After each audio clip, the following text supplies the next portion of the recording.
Bruce took over from Jan Jensen, so that might be why the name is familiar to you. Hopefully you read it, because I work on it a lot. But I'm here today, and I have a confession to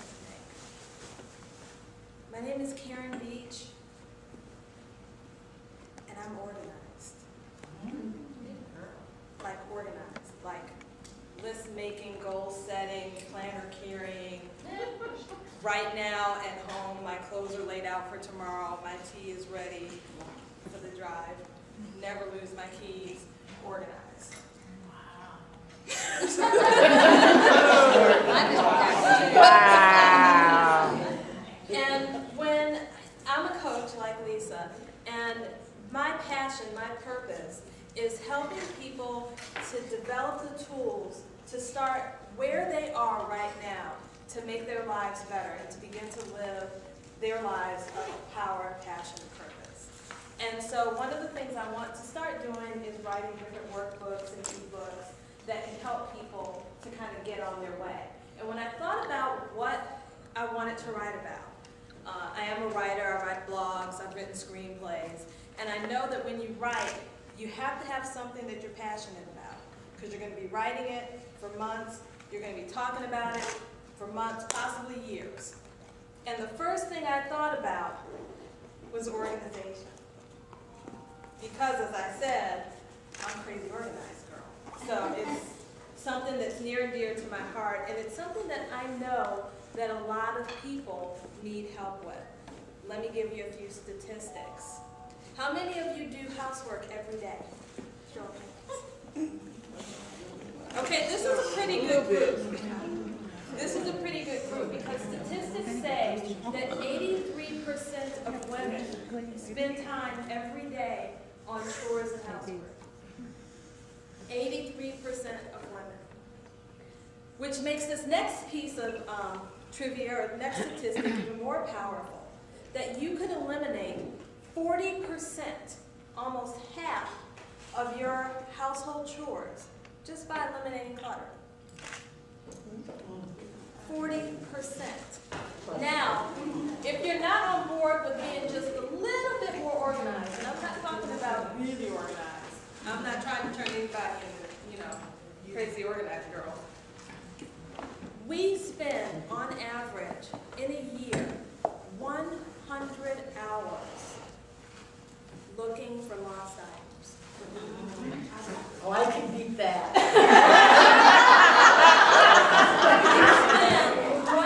That's a lot of time. And it's more than a lot of time. It's a lot of time. It's a lot of stress. Think about losing your keys. How many people lose their keys in the morning? Nope. A couple people. What about your glasses? Nope. Cell phone? Nope. Maybe. Something. Let's say you're starting out in the morning, and we've got this little itty-bitty snowball at the top of the hill. And you're getting up, and you're looking for your keys, and you can't find your keys. Where's my keys? Your husband comes over. Where's the last place you had them? Well, if I knew the last place I had them, I'd probably have them now. So you snap at him, and then the kids come in looking for something. I don't have time to talk to you because I'm looking for my keys. You see my keys? Did you put my keys somewhere? Snowball's getting a little bit bigger now. Finally, you find your keys. Not going to tell you where you find your keys. In your pocket. My mother was good for losing her glasses when they were on top of her head. So now you're getting in the car, but you're late. And now you're hitting traffic. And what's happening to that snowball? It's getting bigger. Now you're late for that Monday morning meeting, and you walk in and your boss gives you that look. And it's getting bigger. And it's all because you couldn't find those keys. So a little bit of organization. The subtitle of my book is a 28-day guide to practical, not perfect, organization.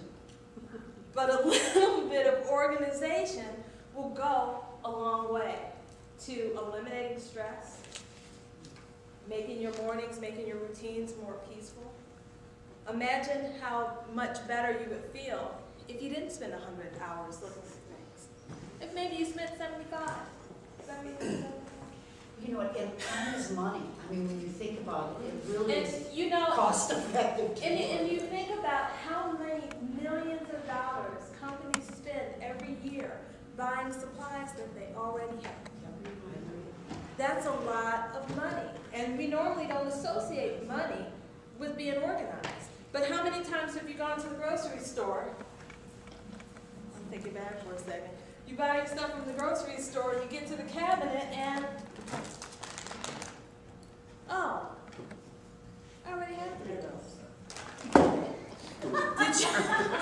Did you need number 4? So we're talking about reducing stress, we're talking about saving time, and we're talking about saving money just by being a little bit more organized. And I'm focusing on a little bit because there's a lot of reasons why we can't get organized. What are some of the reasons we can't get organized? Right-brainers are not inclined to be that. Very seriously, we're not wired that way. Okay. It's not an excuse, it's just more challenging. It's more challenging, but it's possible. Oh, God, yes. And so what is Higher G. Top part of the quadrant. I have a little thing to hang my keys on when I come in the house. You have to use it. But here's what happens. I have to use the bathroom real bad. I have to open the door. My kids are how old are my kids? 8 and 9. And so his brother looked at her sister or something, and I'm running to the bathroom, so I end up dropping my purse and my keys on the floor somewhere. We have a dog. Reverse. The dog doesn't take the keys. Okay, but The dog doesn't. No, but I threw them on the floor. I never hung them on the keys. Did you have any time did you pass that purse in the?